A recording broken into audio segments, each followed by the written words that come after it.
Tea is a highly desired gift in a category experiencing significant growth.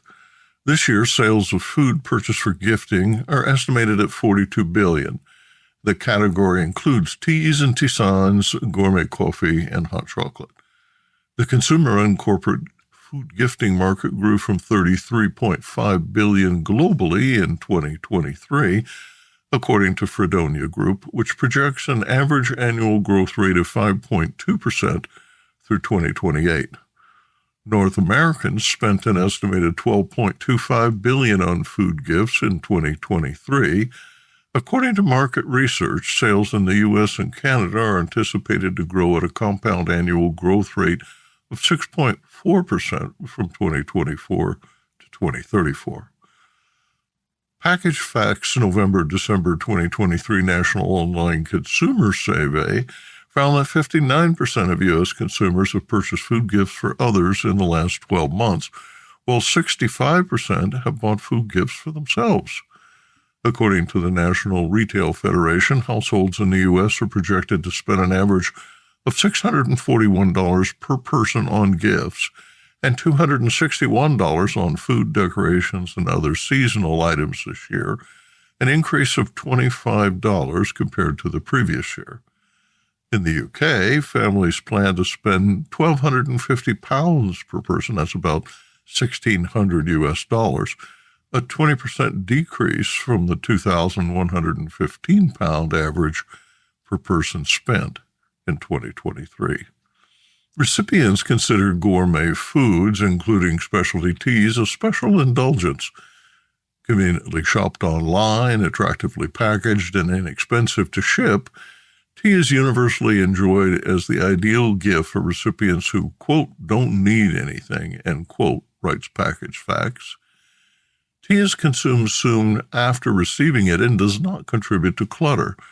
The most popular corporate and consumer retail food gifts include boxed candies and chocolate, cheese assortments, coffee, tea, and hot chocolate, cooking condiments, and food baskets with assorted goods. The food gifting market has grown significantly in recent years and is projected to continue expanding. Business Insight.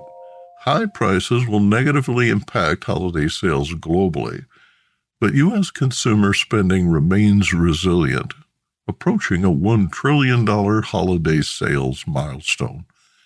The National Retail Federation forecasts U.S. holiday retail sales will reach between $980 billion and $990 billion in 2024, an increase of between 2.5% and 3.5% compared to the 2023 holiday season. Madison Taylor Marketing cites a survey indicating 84% of shoppers say inflation will affect their holiday shopping. India tea stakeholders are intensifying efforts to ban the import of Nepal-grown tea from December through February. The Confederation of India Small Tea Growers Association, CISTA, threatened to stage sit-ins at the Panatanki border crossing starting this month. CISTA President Abhijagopal Chakraborty told the Millennium Post, quote, "We demand the entry of Nepalese tea be stopped after November 30th. Unscrupulous traders are mixing it with Indian tea, but no action has been taken by the Tea Board for over 10 years." End quote. The Tea Association of India supports the ban and has written the Union Commerce Minister Piyush Goyal asking that, quote, "foreign tea should not enter the market during this period," end quote. India's experienced some production shortfalls. In May 2024, tea production declined 30% compared to the same month in 2023, leading to a cumulative mid-year production shortfall of 60 million kilos. Prices have increased significantly since June, surging to 218 rupees per kilo, up 20% compared to 2023. Overall totals are expected to fall 100 million kilos short of last year's record 1.4 billion kilo harvest. No decision has been announced regarding the import ban. Recently, growers and smallholders asked the Tea Board of India to delay the November 30th factory closings until mid-December to help make up the shortfall. India imported 29 million kilos of tea last year, down from 31 million in 2022. Tea imports, valued at 4.28 billion rupees, that's about 51 million US dollars, are mainly used in low-cost blends. In 2022, India imported 29.4 million worth of Nepal tea, $9.33 million worth of Kenyan tea, $1.63 million worth of Sri Lankan tea, and $3.43 million of mainly green teas from Vietnam, with $188 million worth of Chinese tea, according to OECD Economic Commission statistics. The Food Safety and Standards Authority of India, FSSAI, estimates that 16 million kilos of tea, both legal and illegal, cross the northern border into India each year. Nepal's tea export volume is up 36%, and average prices have increased by 50%. To 12.8 million during the first half of the year, according to Nepal's Michi Customs Office. Nepal ships 80% of its tea to India. Quote, generally speaking, the demand for Nepal's CTC tea in India is for the lower common quality, lower priced tea, somewhere in the 90 to 100 rupee per kilo price bracket, says Nepal's Samshire tea director, Anshu Giri. Medium and good quality teas from Nepal almost never sell in India. They're sold domestically, since there are a lot of medium quality teas in India itself, and hence there is no need. He said, quote, these teas are useful to all segments of the Indian market, are useful as price reducers for packet teas, and fall within the range that would normally be used for re-export. Ox Delivers is a UK and Rwanda-based e-mobility startup that has developed a purpose-built electric utility truck ideally suited to transporting tea. The Ox truck arrives folded flat in a box with batteries installed. 6 of the vehicles fit into a shipping container. The trucks are plug-and-play, assembled in hours with hand tools and linked to a payment system designed so growers pay kilogram per kilometer time and destination fees. The service is flexible and accepts small loads of items, such as perishable foods, for delivery to urban shopkeepers. Multiple suppliers harvesting bananas, for example, meet at a central pickup point to fill the truck. The cost is about $1 for the typical load, no higher than hiring multiple bike deliverers.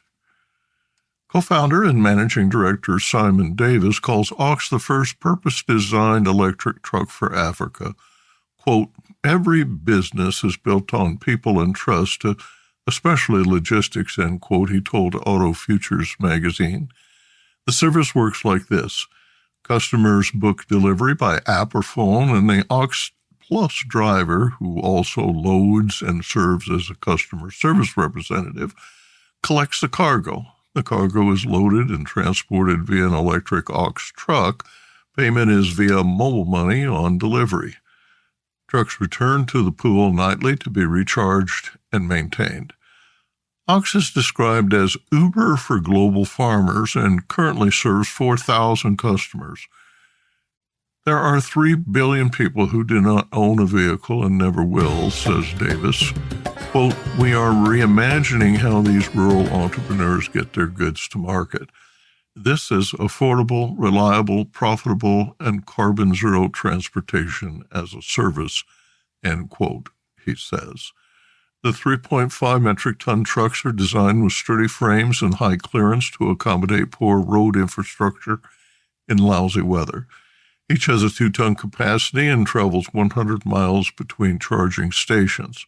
The Ox has 95% fewer parts than a comparable diesel-fueled pickup. The tailgate lowers as a ramp, and the canvas sides provide easy access. The doors are made of plywood.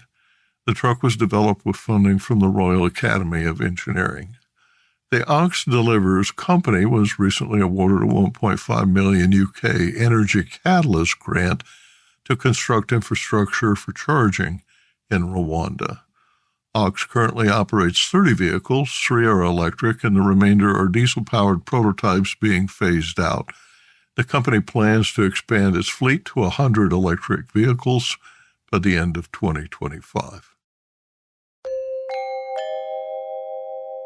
Business Insight.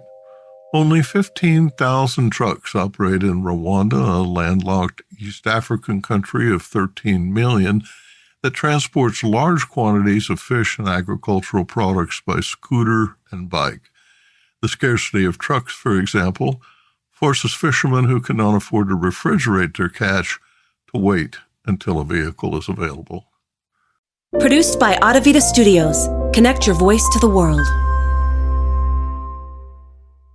Did you know that in Ohio, the state Supreme Court could just ignore the reproductive rights amendment we passed last year? But so many Ohioans voted for it. That's why we need to keep extremists out of the court by voting for Justices Donnelly, Stewart, and Forbes. I don't know if I can remember that. Here's the trick. Just remember, don't stop fighting. DSF. Donnelly, Stewart, and Forbes. If you supported Issue 1 last year, don't stop fighting. Vote for Donnelly, Stewart, and Forbes. This message was paid for by Red, Wine, and Blue.